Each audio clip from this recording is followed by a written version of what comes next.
मेरी फैमिली हमेशा से बोलती थी कि नहीं नहीं तुम में पोटेंशियल है, अभी नहीं तो कभी होगा, मेहनत कहीं बर्बाद नहीं जाएगी। इंस्पिरेशन मुझे मम्मी से ज़्यादा मिली है, क्योंकि मेरी मम्मी ने मुझे हमेशा इनकरेज किया है।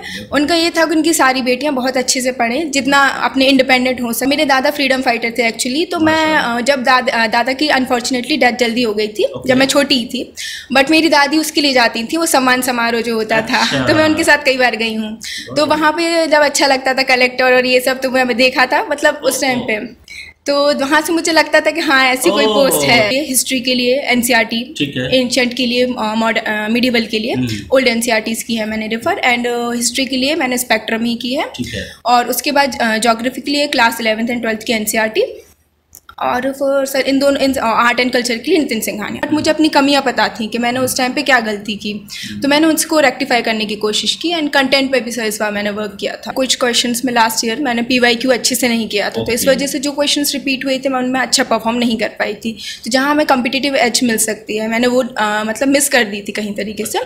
मैंने सिलेबस भी लास्ट टाइम पर मुझे कम टाइम मिला था, तो इस वजह से मैंने उसे अच्छे से फिनिश भी नहीं किया था। इस बार मैंने PYQ के लिए GS2 और GS3 और GS1 के PYQ को अच्छे से लिखने की पूरा कोशिश की थी कि मैं लास्ट के 3-4 ईयर्स के अच्छे से कर लूँ। सर कंटेंट पर भी मैंने वर्क किया था, जैसे कमिटीज़ और इन सब की रिकमेंडेशन, अपने आंसर्स को अच्छे से रिप्रेजेंटेबल बनाना, स्ट्रक्चर पे वर्क करना, फ्लो चार्ट्स इंक्लूड करना। 3 से 4 क्वेश्चंस PYQ से रिपीट हुए थे, जैसे हेरिटेज वाला था, जो हेरिटेज आर्क वाला, वो क्वेश्चंस PYQ में था। रिपीट भी होता है क्वेश्चन? हाँ, 1-2 क्वेश्चन जरूर रिपीट हो। UPPCS की रिजल्ट आई है, ये आपको पता है, और उसमें कई ऐसे स्टूडेंट हैं जिन्हें कामयाबी मिली है। उसमें से एक है मोहसिना, जिन्हें 7th रैंक मिला है, और now she is going to be a SDM। और ये हमारे खुशनसीबी है कि मोहसिना आज हमारे साथ मौजूद हैं। मैं उनसे बातें करूंगा, ये जो सक्सेस है उन्हें कैसे मिली है, स्ट्रगल क्या रहा है, स्ट्रेटजी क्या थी, और इनके educational background, family background, everything जो आप जानना चाहते हैं, जो आप सीखना चाहते हैं मोहसिना से। आज के इस इंटरव्यू में मैं मोहसिना से बात करूँ। मोहसिना, सबसे पहले congratulation. Thank you so much sir. और 7th रैंक लाना, इट्स सेल्फ स्प्लेंडेड। कैसे हुआ और क्या आपने किया जो इतनी अच्छी रैंक आ पाई? सर बेसिकली मेरा सेकंड अटैम्प्ट था, तो इस अटैम्प्ट में मैंने थोड़ी स्ट्रेटजी में चेंज किए थे। जो मेरे फर्स्ट अटैम्प्ट में मैं नायब तहसीलदार पे सिलेक्ट हुई थी, तब तक रिजल्ट नहीं आ चुका था, मतलब अब रिजल्ट पेंडिंग था जब मैंने मेंस लिखा था। तो इवन दो मुझे मार्क्स नहीं पता थे, बट मुझे अपनी कमियां पता थी कि मैंने उस टाइम पे क्या गलती की, तो मैंने उसको रेक्टिफाई करने की कोशिश की। एंड कंटेंट पे भी सर इस बार मैंने वर्क किया था अपने आंसर्स में, स्पेशली ऑप्शनल एंड GS3 में। क्या चेंजेस की, क्या रेक्टिफाई किया? पहले मैंने ये देखा कि मैंने कुछ क्वेश्चंस में लास्ट ईयर मैंने PYQ अच्छे से नहीं किया था, तो इस वजह से जो क्वेश्चंस रिपीट हुए थे मैं उनमें अच्छा परफॉर्म नहीं कर पाई थी। तो जहाँ हमें कम्पिटिटिव एज मिल सकती है मैंने वो मतलब मिस कर दी थी कहीं तरीके से। मैंने सिलेबस भी लास्ट टाइम पे मुझे कम टाइम मिला था, तो इस वजह से मैंने उसे अच्छे से फिनिश भी नहीं किया था। इस टाइम पे मेरा बेसिक स्ट्रेटेजी यही थी कि मैं PYQ को देखूँ प्लस सिलेबस मेरा कम्प्लीटली होना चाहिए। हाँ, तो इस बार मैंने PYQ के लिए GS2 और GS3 और GS1 के PYQ को अच्छे से लिखने की पूरा कोशिश की थी कि मैं लास्ट के 3-4 ईयर्स के अच्छे से कर लूँ। एंड देन सर कंटेंट पर भी मैंने वर्क किया था, जैसे कमिटीज़ और इन सब की रिकमेंडेशन, अपने आंसर्स को अच्छे से रिप्रेजेंटेबल बनाना, स्ट्रक्चर पे वर्क करना, फ्लो चार्ट्स इंक्लूड करना। और जैसे कमिटीज़ का मैंने बोला, जैसे GS2 में मैंने बहुत कमिटीज़ इस बार मेंशन की थी, और उसमें जैसे IR में मैप वगैरह डालना और कैसे उसको करंट से लिंक करना, मतलब मल्टीपल डायमेंशंस में मैंने लिंक करने का इस बार पूरा ट्राई किया था। PYQ कितना इंपॉर्टेंट होता है? हम UPSC में तो जानते हैं कि बहुत इंपॉर्टेंट। क्या UPPCS स्टेट की किसी भी PCS में PYQ की क्या इंपॉर्टेंस होती है? सर UPPCS में PYQ स्पेशली बहुत इंपॉर्टेंट है, क्योंकि इस बार 3 से 4 क्वेश्चंस PYQ से रिपीट हुए थे। जैसे हेरिटेज वाला था, जो हेरिटेज आर्क वाला, वो क्वेश्चंस PYQ में था। रिपीट भी होता है क्वेश्चन? हाँ, 1-2 क्वेश्चन जरूर रिपीट होंगे, तो वो हमें हेल्प कर देता। अगर वो डायरेक्ट फॉर्म में नहीं तो इनडायरेक्टली ही रिपीट होंगे। PYQ से हमें ये भी पता चलता है कि कौन सा पोर्शन ज़्यादा पूछा जा रहा है, तो उस पोर्शन पर हम ज़्यादा ध्यान दे सकते हैं। जी जी, जैसे लैंड फॉर्म्स वाला है ज्योग्राफी में, तो लैंड फॉर्म्स हमेशा ही पूछ रहा था UPPCS, एक बार पूछ, दूसरा मतलब वो आता ही था। तो वो जैसे साइक्लोन उनका फेवरेट टॉपिक है, तो उस टाइप के टॉपिक्स को अच्छे से प्रिपेयर कर सकते हैं हम इसके थ्रू। आपकी जो ऑप्शनल पेपर है वो क्या थी मैम, उसके बारे में बताइए। जी, मेरा ऑप्शनल सोशियोलॉजी था, और लास्ट ईयर में मेरा सोशियोलॉजी में पेपर 2 में कम मार्क्स आए थे, तो जिस वजह से मुझे लगा कि मैं इन सारी चीज़ों पे वर्क कर सकती हूँ अच्छे से। तो मैंने इस बार पेपर 2, पेपर 1 दोनों पे अच्छे से वर्क किया था। थिंकर्स और इन सारे पोर्शंस को अच्छे से डालना, उसे करंट से रिलेट करना, और इनकी कंटेम्प्रेरी क्या रिलेवेंट हो सकता है। जैसे पेपर 2 में बहुत ज़्यादा वो आते हैं कंटेम्प्रेरी टॉपिक्स, तो उसमें हम कैसे अपनी करंट टॉपिक्स को डाल सकते हैं। मेरी 11th एंड 12th मेरे होम डिस्ट्रिक्ट से ही हुई है, टीकमगढ़ है जो मेरा, मैंने MP से ही किया था। उसके बाद मैं भोपाल से सरोजनी सरोजनी नायडू कॉलेज से मैंने BSc की है, फिजिक्स केमिस्ट्री मैथ्स। एंड उसके बाद मैं 2020 से ही प्रिपेयर कर रही थी सिविल सर्विसेज के लिए, एंड इसी बीच में अभी मास्टर्स भी कर रही हूँ इग्नू से, सोशियोलॉजी से। तो फिजिक्स केमिस्ट्री ऑनर्स पेपर क्या था आपका? सर ये प्लेन था। तो साइंस की स्टूडेंट थी, उसके बाद आपने ऑप्शनल सोशियोलॉजी लिया, तो क्या करने, मतलब सोशियोलॉजी लेने का क्या कारण था? उस टाइम पे कोविड स्टार्ट हो गया था जब मैंने प्रिपरेशन स्टार्ट की। मैंने मार्च से सोचा था कि मैं UPSC का अटैम्प्ट देना स्टार्ट करूँगी, और उसके मार्च से ही देन लॉकडाउन लग गया। मैं इंदौर में ही फंस गई थी उस टाइम पे ही। तो फिर तब ये हुआ कि मैंने सोचा कि मैं क्या रिसोर्सेज कर सकती हूँ। तो उस टाइम पे कोई गाइडेंस और ये सब मिलना मुश्किल था। देन उस टाइम पे मुझे लगा, मैंने 2-3 ऑप्शनल देखे थे, उनके पेपर्स एंड सिलेबस, तो मुझे सोशियोलॉजी लगा कि मैं इसको मैनेज कर सकती हूँ। फिर मैंने कुछ दिन NCERTs और ये सब भी पढ़ा, तो मुझे लगा कि ये मैनेजेबल पेपर है और मैं इसको अच्छे से कर सकती हूँ। प्लस गाइडेंस एंड रिसोर्सेज काफ़ी अच्छे से मिल गए थे, तो फिर मैं उसको लिए मैंने UPSC किया था। ऐसा तो नहीं सिलेबस बहुत कम है सोशियोलॉजी का, या फिर सोशियोलॉजी में क्या होता है, लड़कियां खासकर एंथ्रोपोलॉजी सोशियोलॉजी पे थोड़ा ज़्यादा ये रहता है, और सोशियोलॉजी कहीं ना कहीं सोसाइटी और लोगों को कनेक्ट करता है, इसलिए। अब मैं आपसे ये पूछना चाह रहा हूँ कि अपनी फैमिली में, आपके फैमिली में कौन कौन है? भाई बहन के बारे में बताइए, मम्मी पापा का बताइए, और ऑब्वियसली जब ये रिज़ल्ट आई तो किस तरह का रिएक्शन था, किस तरह से लोगों ने आपको लिया और क्या माहौल था? मेरी फैमिली में मेरी दादी, मम्मी पापा एंड मेरी 3 बहनें मुझे मिला के, और मेरा एक छोटा भाई है। और मेरा बेसिकली इंस्पिरेशन मुझे मम्मी से ज़्यादा मिली है, क्योंकि मेरी मम्मी ने मुझे हमेशा इनकरेज किया है। उनका ये था कि उनकी सारी बेटियां बहुत अच्छे से पढ़ें, जितना अपने इंडिपेंडेंट हो सके वो उसके लिए। तो आप बहनों में बड़ी हैं या फिर क्या? जी नहीं, मैं सबसे छोटी हूँ। सबसे छोटी? जी।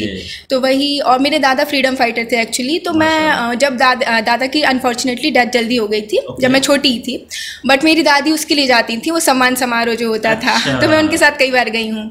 तो वहाँ पे जब अच्छा लगता था कलेक्टर और ये सब, तो मैं देखा था, मतलब उस टाइम पे, तो वहाँ से मुझे लगता था कि हाँ ऐसी कोई पोस्ट है। तो वो ट्रिगर पॉइंट तो नहीं था, मतलब वहाँ से आपको आया कि नहीं ये भी किया जा सकता है, कुछ ऐसा ही ट्रिगर पॉइंट था क्या वो मुझे अच्छा लगता था, मतलब बेसिकली इंटरेस्ट जगाया उस फील्ड में मेरा। देन ट्रिगर पॉइंट तो मेरा क्लास 10th एंड 12th से स्टार्ट हुआ, क्योंकि 10th में मैंने डिस्ट्रिक्ट में मैं 3rd आई थी जब अपने बोर्ड एग्जाम में। तो देन मुझे कलेक्टर ने फेलिसिटेट करने के लिए बुलाया था। देन फिर वो पर्सनल टॉक में उन्होंने मुझसे बोला कि बेटा सिविल सर्विसेज के लिए क्या कर सकते हो, अगर चाहो तो कर सकती हो।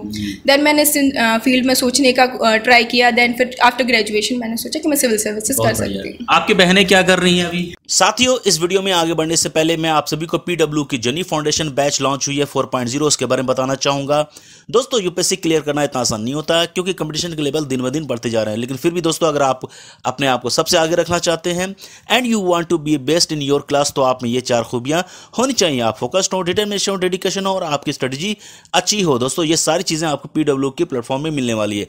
मैं फाउंडेशन बैच की बात कर रहा हूँ, संकल्प इंग्लिश 4.0, जो आपको 2024 के लिए तैयार की जाएगी, और यहाँ पे सिर्फ और सिर्फ 9,999 रुपये पे करने हैं। उसी तरह संकल्प हिंदी 4.0 जो आपको 2024 के लिए तैयार की जाएगी, यहाँ पे आपको 9,999 रुपये पे करने हैं। संकल्प 4.0 प्लस ऑप्शनल कॉम्बो, ये दोनों चीज आपको मिलने वाली सिर्फ 15,999 रुपए में। दोस्तों, इस फाउंडेशन बैचेस में आपको कंप्लीट GS प्री और मेंस की मिलेगी, साथ में CSAT भी मिलेगा, जिसके लिए आपको एक्स्ट्रा पे नहीं करना है। यही नहीं दोस्तों, आपकी प्रिपरेशन को और भी आसान बनाने के लिए कंप्लीट स्टडी मटेरियल नोट्स मिलने वाले हैं, जैसे संपूर्ण कॉम्प्रहेंसिव बुकलेट है आपके लिए सिविल सर्विसेज के लिए। मंथन आप जानते हैं मंथली करंट अफेयर्स मैगजीन है दोस्तों। उड़ान quick revision booklet specially for prelims. उड़ान 500 one stop solution for 1.5 years current affairs इसमें मिलेगा दोस्तों। हाई स्कोरिंग ऑप्शनल पेपर होते हैं, उनकी भी बैचेज यहाँ पे हैं, जैसे Titan 2.0 for English combo batches. ये सारी PW की प्लेटफॉर्म पे अवेलेबल है और आप इसको भी ज्वाइन कर सकते हैं। जैसा कि मैंने बताया दोस्तों, ये जो कोर्सेज हैं ये बहुत ही अफोर्डेबल प्राइस में मिल रहे हैं आपको। लेकिन फिर भी अगर आपको लगता है कि सर इसमें मुझे और भी कुछ डिस्काउंट दिला दिए, तो आपको हमारे कूपन कोड WTM को यूज करेंगे तो दोस्तों आपको इंस्टेंट 500 नहीं, जी हाँ दोस्तों, आपको इस बार 1000 रुपए का इंस्टेंट डिस्काउंट मिलेगा। तो दोस्तों आज ही ज्वाइन करें और अपनी UPSC की प्रिपरेशन को शानदार बनाएं। मेरी बहन दोनों अभी मैरिड हैं, हाउसवाइफ हैं। अच्छा, और आपके फादर? फादर की शॉप है, मेरे फादर की प्रोविजन स्टोर है। अच्छा, जनरल स्टोर है। जी, बहुत बढ़िया। अब ये जो आपकी प्रिपरेशन थी ग्रेजुएशन के बाद कब शुरू की और कैसे कैसे आप आगे बढ़ी? क्योंकि सिविल सर्विसेज बहुत आसान नहीं होता है कि आपने तैयारी की और हो गया, इसके पीछे बहुत सारी मेहनतें होती हैं, स्ट्रगल होती। तो आप अपनी स्ट्रगल बताइए और कैसे कैसे आप आगे बढ़ी, इसके बारे में बताइए। जी जैसे कि मैंने बोला, मैंने 2020 से प्रिपेयर किया था, तो उस टाइम पे मैंने यूपीएससी का ही फर्स्ट अटैम्प्ट दिया था। अच्छा। तो उस टाइम पे मैं ऐसे वेल प्रिपेयर्ड भी नहीं थी, तो मैंने जो फर्स्ट अटैम्प्ट दिया था तो उस टाइम पे मेरा यूपीएससी का नहीं हुआ था। मैंने यूपीपीएससी नहीं दिया था क्योंकि उस टाइम पे मुझे ये सब पता भी नहीं था कि स्टेट का ऐसा कुछ भी होता है। और फिर उसके बाद नहीं हुआ तो फिर ये लगा चलो फर्स्ट अटैम्प्ट कोई नहीं, करते करते आगे चले। फिर देन सेकेंड अटैम्प्ट में मैंने फिर मेरा यूपीएससी नहीं हुआ, तो मैंने साथ में ही यूपीपीसीएस के लिए भी डाला था। तो उस टाइम पे लकीली मेरा यूपीपीसीएस हो गया था। तो फिर वही मुझे उसका ज़्यादा कुछ आइडिया नहीं था। फिर वही इंटरनेट से और इन सारी चीज़ों से खुद से ही सेल्फ स्टडी से ही मैंने इसको किया। मेरा दोनों टाइम से प्रीलिम्स नहीं हुआ। जब मेरा सेकंड टाइम प्रीलिम्स नहीं हुआ, मैं श्योर थी कि मेरा प्रीलिम्स हो जाएगा। प्रिपरेशन भी अच्छी थी, बट 1.5 मार्क्स से मेरा प्रीलिम्स रुक गया था उस टाइम पे। तब मुझे लगा कि मेरे 2 अटेम्प्ट से ही नहीं हो रहा है, तो फिर मैं कर भी पाऊंगी या नहीं। अच्छा, इस तरह की जी बात हाँ, तब तो आया था कि मतलब प्रीलिम्स ही क्रॉस नहीं हो रहा, तो फिर क्या किया जाए आगे। तो देन उसके बाद फिर यूपीपीसीएस में हो गया था, तो एटलीस्ट थोड़ा अपनी एनर्जी कहीं और डाइवर्ट करने का मोटिव। क्योंकि मैं ये सवाल इसलिए पूछ रहा हूँ क्योंकि बहुत सारे ऐसे स्टूडेंट हैं जो इस तरह की सिचुएशन में नहीं होता है, तो फिर वो डिमोटिवेट हो जाते हैं और उनको लगता है पता नहीं हो पाएगा कि नहीं। लेकिन अब you are a real example. आप उस वक्त डिमोटिवेट हुई, फिर उसके बाद आप तैयार हुई। तो अपने आप को फिर तैयार कैसे की आपको, और किस तरह से आप आगे बढ़ी और फाइनली आपको कामयाबी मिली? तो उस डीमोटिवेशन से अपने आप को मोटिवेट कैसे किया? अगर ये वीडियो बहुत सारे स्टूडेंट देख रहे हैं, कहने का मतलब ये है कि अपने आप को how you can keep your self motivated. ये होता है जब सेल्फ डिप्रेशन आता है तो फिर लगता है कि सेल्फ क्वेश्चनिंग बहुत आती है। उस टाइम पे फैमिली बहुत बड़ा सपोर्ट होता है। मेरी फैमिली हमेशा से बोलती थी कि नहीं नहीं तुम में पोटेंशियल है, अभी नहीं तो कभी होगा, मेहनत कहीं बर्बाद नहीं जाएगी। फ्रेंड्स का भी बहुत सपोर्ट था। फ्रेंड्स का भी यही था कि हमने तुम्हें देखा है, तुम्हारे में तो कैपेबिलिटी है, मे बी कोई स्टेज पर आप रुक रहे हो, बट ऐसा नहीं है कि आपके अंदर कैपेबिलिटी नहीं है। तो जब यूपीपीसीएस का है तो एक महीने में तो मैं डिप्रेस थी। तब मैंने मतलब कुछ ऐसा मन नहीं लग रहा था कि 2 टाइम से प्रीलिम्स नहीं हुआ। ये ना जब रिजल्ट आया 1 दिसंबर को यूपीपीसीएस का प्रीलिम्स का, देन फिर मैंने मेंस के लिए प्रिपेयर से करना स्टार्ट किया। तब लगा कि हाँ कुछ कर सकते हैं, मतलब कॉन्फिडेंस फिर आपका बढ़ना हाँ तब से स्टार्ट हुआ कि हाँ हम कर सकते हैं, मेंस देने का मौका मिला है। मैं आता हूँ स्टडी मटेरियल जी। मतलब किस तरह के स्टडी मटेरियल आपने यूज़ की? जनरल स्टडीज़ की अगर बात करें और ऑप्शनल की बात करें, जनरल स्टडीज़ में कौन कौन से रिसोर्सेज आपने यूज़ किए? जैसा आपने बताया कि सेल्फ स्टडी आप करा, राइट जी। तो दोस्तों देखिए, एक एस्टेम हमारे सामने बैठी हैं, सेल्फ स्टडी करके आज ये इस मुकाम पे पहुंची हैं। तो आप भी सेल्फ स्टडी करके देखिए, कोई भी चीज़ नामुमकिन नहीं है इस दुनिया में। अगर आप चाह लें तो हो सकता है। उसका रियल एग्जांपल है मोहसिना, जिन्होंने सेल्फ स्टडी करके यहाँ तक पहुँची हैं। मैम, आप बच्चे कुछ रिसोर्सेज के बारे में जाने, आपने कौन कौन सी बुक फॉलो की, कौन कौन से नोट्स फॉलो किए, ऑनलाइन रिसोर्सेज क्या यूज़ किए, इसके बारे में बताइए। जी सर, उस टाइम पे मैं भी वही बाकी स्टूडेंट्स की तरह ही टॉपर्स की टॉक्स देखती थी कि उन्हें क्या रिसोर्सेज रेफ़र किए। तो मैं वही देखती थी ऑनलाइन क्या कि बेसिकली पहले तो जो वो होती ना बुक्स, जैसे कि लक्ष्मीकांत है ही, स्पेक्ट्रम, एनसीईआरटी, तो इन सबको तो करना ही है। तो ये सारी बुक लिस्ट पहले बनाई थी कि किस सब्जेक्ट के लिए क्या क्या करना है। तो जैसे उसके लिए हिस्ट्री के लिए एनसीईआरटी, एंशिएंट के लिए मिडिवल के लिए ओल्ड एनसीईआरटीज़ की है मैंने रेफर, एंड हिस्ट्री के लिए मैंने स्पेक्ट्रम ही की है। और उसके बाद ज्योग्राफी के लिए क्लास 11th एंड 12th की एनसीईआरटी, और फिर sir in art and culture के लिए Nitin Singhania. Ma'am, online resources की बात करें तो ऑनलाइन रिसोर्स में क्या आपने सेल्फ स्टडी किया? ऑब्वियसली ऑनलाइन रिसोर्सेज भी की, उसके बारे में बताइए। सर, जब मैं स्टार्टिंग अपने प्रिपरेशन फेज मैंने स्टार्ट किया था, तब मैंने मृणाल की सर की कोई वीडियोस थी ज्योग्राफी की, मैंने वो अपने बेसिक को क्लियर करने के लिए की थी, क्योंकि ज्योग्राफी मैंने इतना कभी कोई पढ़ा नहीं था, 10th क्लास तक ही पढ़ा था। तो उसमें मैंने ज्योग्राफी के लिए मृणाल सर की वीडियोज़ देखी थी। और उसके बाद लक्ष्मीकांत के लिए वो मैंने खुद से ही किया था। वो मुझे समझ में, पॉलिटी मुझे इतना अंडरस्टैंडेबल थी, तो मैंने पॉलिटी खुद से ही की थी। एंड देन सर गवर्नेंस के लिए मैंने विजन IAS के वैल्यू एडेड मटेरियल्स देखा था। और अभी मैंने इस बार के अटेम्प्ट के लिए मैंने डिकोड GS2 करके जो बुक है, तो उसके गवर्नेंस वाला पोर्शन में मैंने उससे किया था। और मैम, ऑप्शनल के लिए? ऑप्शनल के लिए मैंने एसेंशियल सोशियोलॉजी जो है वो बुक पढ़ी थी, प्लस नेहा भोसले मैम के नोट्स वैल्यू एडिशन के लिए, और सर वो तुषारांशु शर्मा के नोट्स, उनके नोट्स मैंने रेफर किए थे। ठीक है, अब आते हैं उस पॉइंट पे जब आपको ये 7 तारीख को रिजल्ट आई, राइट जी। तो आप इस बार क्या एक्सपेक्ट कर रही थी कि क्या होने वाला है? क्योंकि ऑब्वियसली आपने पेपर दिया, आपको थोड़ा कॉन्फिडेंस होगा, तो इस बार क्या आपने सोचा था कि क्या 7th रैंक ला पाएंगी या फिर क्या कुछ तो मन में चल रहा है, उसके बारे में बताइए। तो उस टाइम पे तो मैं बहुत ही डरी हुई थी, क्योंकि जब मैंने बोला ना मेंस मैंने जब दिया था तब मार्क्स नहीं आए थे। अच्छा। 2021 अटेम्प्ट के। तो लेकिन जब मार्कशीट आ चुकी थी तो मुझे पता चला ऑप्शनल में इन्हें मार्क्स नहीं दिए। उस टाइम के टॉपर्स के भी इवन ऑप्शनल सोशियोलॉजी से कोई टॉपर नहीं था। तो फिर मुझे लगा सोशियोलॉजी में मार्किंग नहीं होगी, तो फिर मैं कम एक्सपेक्ट कर रही थी। 2 पेपर अच्छे गए थे, बट मुझे थोड़ा डर तो लगता ही है हर किसी को ही। तो फिर वही मैं इतना एक्सपेक्ट नहीं कर रही थी। 7th रैंक तो बिल्कुल एक्सपेक्ट नहीं कर रही थी। अच्छा, एक out of the box, now you are going to be SDM, right. एक बहुत बड़ी जिम्मेदारी होती है और यूपी एज ए कॉम्प्लेक्सिटी बहुत है स्टेट में, तो आपके पास बहुत सारे चैलेंजेस आएंगे, तो आप उसको कैसे हैंडल करेंगी? Are you prepare for that? ये job itself is challenging, but उसके लिए प्रिपेयर करना ही होगा। हम अपना ट्रेनिंग और इन सब से भी और अपने कलीग्स और इन सब से भी जो मतलब होगा ना, ट्रेनिंग वगैरह मिलेगी, सीनियर से भी अपने उनके एक्सपीरियंस लेके खुद को पर्सनल। अब आते हैं इस पॉइंट पे, जब रिजल्ट आई तो घर में क्या माहौल था? आपको कैसे पता चला? किसने बताया? खुद से आपने रिजल्ट देखी? मम्मी पापा से बात हुई, बहनों से बात हुई होगी? इसके बारे में बताइए। क्या आप घर गई कि नहीं, और क्या मतलब इसके बारे में बताइए। जी, रिज़ल्ट आने के लिए मैं कॉन्स्टेंटली टेलीग्राम तो देख रही थी पूरे सुबह से लेके, बट एक टाइम बाद मुझे लगा मैं मतलब इफ्तार करने के बाद अब मुझसे नहीं होगा, मुझे बहुत टेंशन हो रही थी, एंजाइटी, तो मैंने फ़ोन रख दिया सब बंद करके।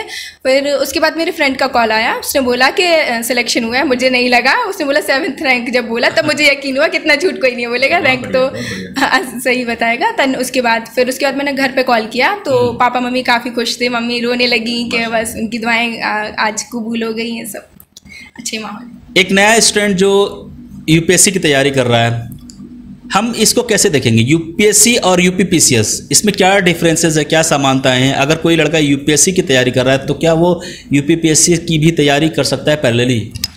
यस सर, जब तक जो अभी लास्ट वाला जो सिलेबस था उसके अकॉर्डिंग यूपीपीसीएस और यूपीएससी काफ़ी रिजेंबल करता था। उसमें ऑप्शनल इसमें भी था, उसमें भी था।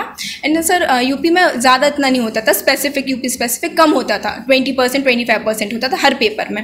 बट अब पूरे यूपी के 2 पेपर आ गए हैं, तो उनके लिए अलग से प्रिपेयर करना होगा अगर कोई यूपीएससी का एस्पिरेंट होगा तो। कुछ अलग से भी जैसे घटना चक्र वगैरह होती है, कुछ ऐसा होता है यहाँ पे क्या? सर मैंने कभी CSR रिसोर्सेज पढ़ी नहीं, तो इनका मुझे आइडिया नहीं। चलिए, कॉन्ग्रेचुलेशन। मेरी दुआ है कि आप और भी तरक्की करें, दिन दुगनी रात चौगनी वाली बातें होती हैं वो करें, और जो जिम्मेदारियां आपको मिलेंगी स्टेट गवर्नमेंट की तरफ से, आप पूरी निष्ठा के साथ, ईमानदारी के साथ अपने परिवार का, अपने स्टेट का और अपने देश का नाम रोशन करेंगी। जी जी, शुक्रिया सर।